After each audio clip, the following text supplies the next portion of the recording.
Ito na ang pandaigdigang laban na inaabangan ng buong mundo. Maraming katanungan ng mga boxing fans kung maibabalik pa kaya ni Mark Magsayo ang kampyonato simula nang mawalan ito ng titulo. At karamihan sa atin ay hindi pa rin makontento sa naipakitang abilidad ng Tubong Bohol. At kahit na pinalo nito ang WBC featherweight title laban sa Amerikano na si Gary Russell Jr. ay hindi pa rin kumbinsido ang mga tao sa kadila ng tsamba lamang ang panalo ng Pinoy.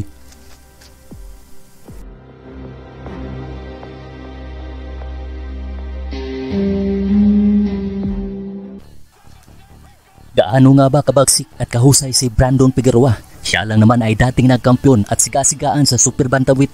Hawak niya dati ang WBC at WBA Super Bantamweight title. May kartadang 20 talo na panalo, 1 talo at may 18 ay galing sa knockout. At may 1 draw na galing kay Julio Siha na pinagapang naman ni Magnifico.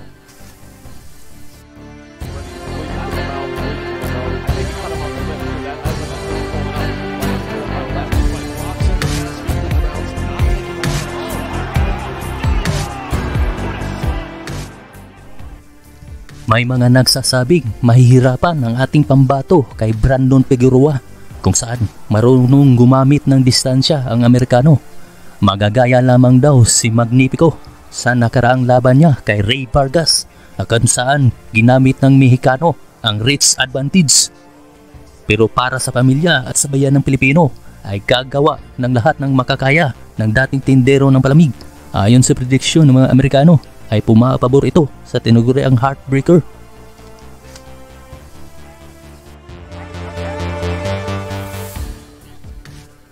Ang tinaguriang Magnifico ng Philippine Boxing ay may kartadang 24 na panalo, may 1 talo at 16 ay galing sa knockout.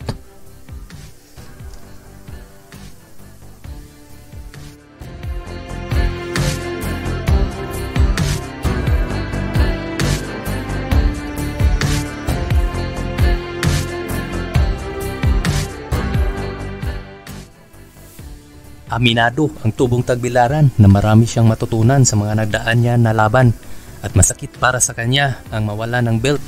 Unang-unang talo dahil alam niyang maraming umaasa sa kanyang tagumpay. Kaya 4 na buwan siyang ineksakripisyo, lahat ay nakapokus lamang sa training. Malaking bagay sa kanya ang manalo kung saan ito ang daan para sa hinaharap at ito rin ang sinyales para masabing kompletong fighter siya na kagaya sa iniidolo niyang si Manny Pacquiao. Make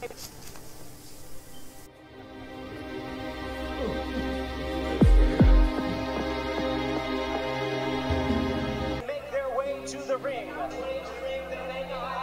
Youth featherweight champion from the top, Bilaran Bohol in the Philippines, Mark Magnifico Magsayo.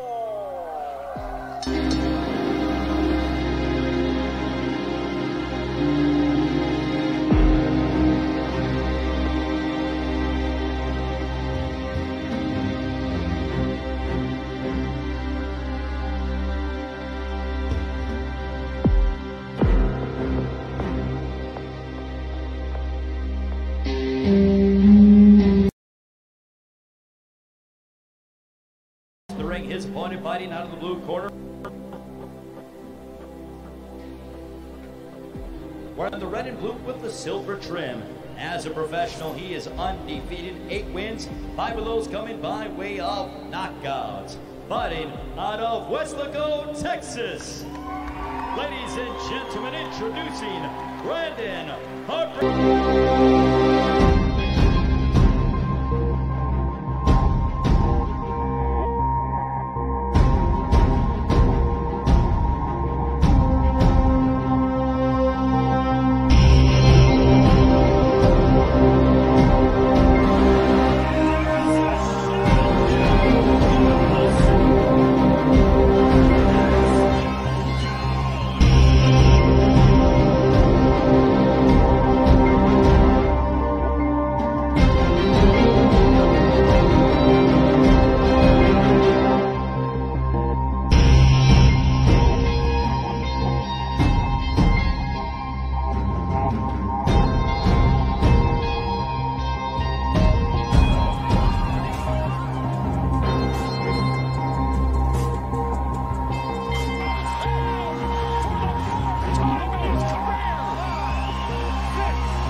was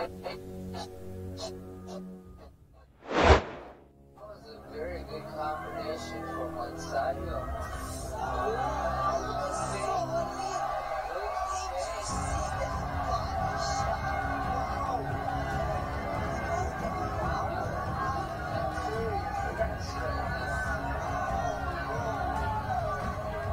Very impressive with Manzano.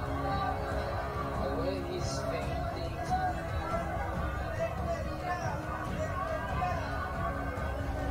He's looking at the opponent.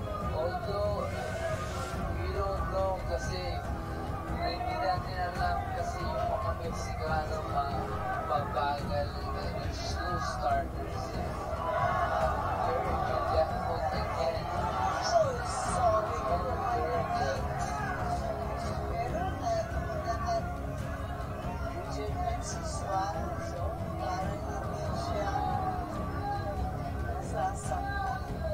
But you have to be aware kasi pag-visit to si Suarez in his race overhand is out.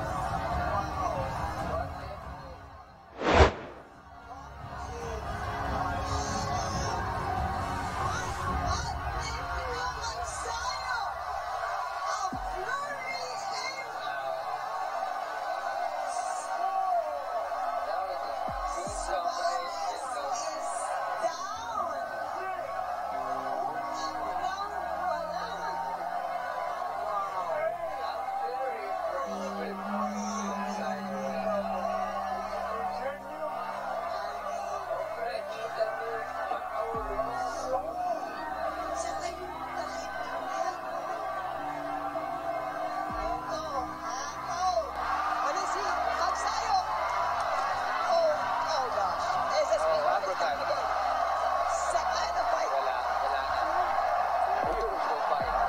Wow, I am very, very impressed with Magsai right now.